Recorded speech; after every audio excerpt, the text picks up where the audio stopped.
महाराज। तो एक सेठ जी महाराज थे, उनके कपड़ों की दुकान थी। रोज सुबह 7 बजे घर से जाते, शाम को 6 बजे लौट के आते। तो एक दिन सेठ जी महाराज दुकान पर पहुंचे। वैसे शाम को 6 बजे लौट आते थे, लेकिन आज क्या हुआ, कस्टमर इतने आ गए कि वो बहुत लेट हो गए। सेठानी ने फोन लगाया, फोन भी नहीं उठाया सेठ जी ने, इतने बिजी हो गए। अब भैया 6 बजे के बाद कॉल पे कॉल, कॉल पे कॉल, कॉल पे कॉल सेठानी ने करना शुरू कर दिया। लेकिन सेठ जी बेचारे इतने व्यस्त हो गए कि कॉल अटेंड नहीं कर पाई, उठा नहीं पाई। और भैया जैसे ही 9-10 बजे रात्रि में, यानी शाम को, सेठ जी ने मोबाइल उठा के देखा, राम राम, कॉल पे कॉल। अब तो सोचने लगे आज पता नहीं सेठानी को पारो कितनों गर्म होगा। अब सेठ जी ने जल्दी से दुकान बंद करी और भागना शुरू कर दिया घर के लिए। एक दीमान जी मिले चौराहे पे, बोले कहाँ जा रहा है भागता हुआ। सेठ जी बोले दीमान जी साहब भाषण सुनने जा रहा हूँ। भाषण सुनने? पागल है, ये रात्रि के 10 बजे कौन नेता आ रहा है भाषण देने? बोले महाराज नेता से बड़ा नेता तो हमारे घर में बैठा हुआ है।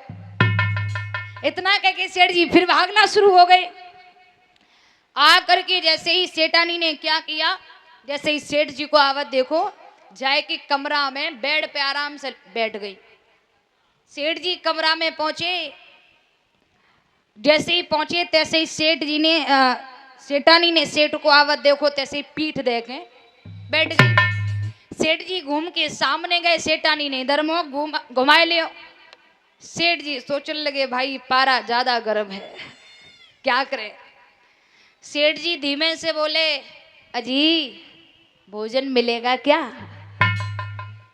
सेठानी गुस्सा के मारे उठ के चली।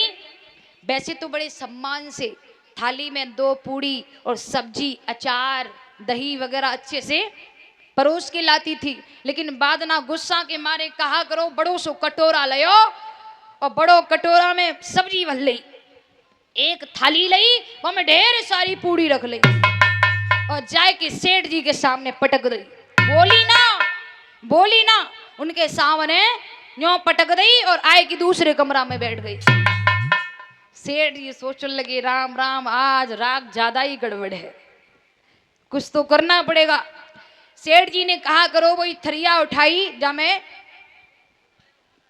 पूड़ी और सब्जी कटोरा में रखी हुई थी। सेठ जी ने वो थाली उठाई और धीमे से पीछे से गए और सेठानी की चांद पर रख दी। सेठानी बोली ये क्या कर रहे हो? सेठ जी मुस्काए के बोले सेठानी देख सब्जी ठंडी है, पूड़ी ठंडी है, जो तेरे मूड ज्यादा गर्म है तासु थोड़ो गर्म कर रहा हूं। तो इसलिए कहते हैं कि गृहस्थ में अगर एक को पति को गुस्सा है तो पत्नी को झुक जाना चाहिए, पत्नी को गुस्सा है तो पति को झुक जाना चाहिए। जीवन रूपी गाड़ी तभी ही चल सकती है प्यारे, वरना जबरदस्ती घसीटत रहो, जबरदस्ती खसेटते रहो, वो जीवन नहीं है प्यारे। बोलिए गोविंद भगवान की।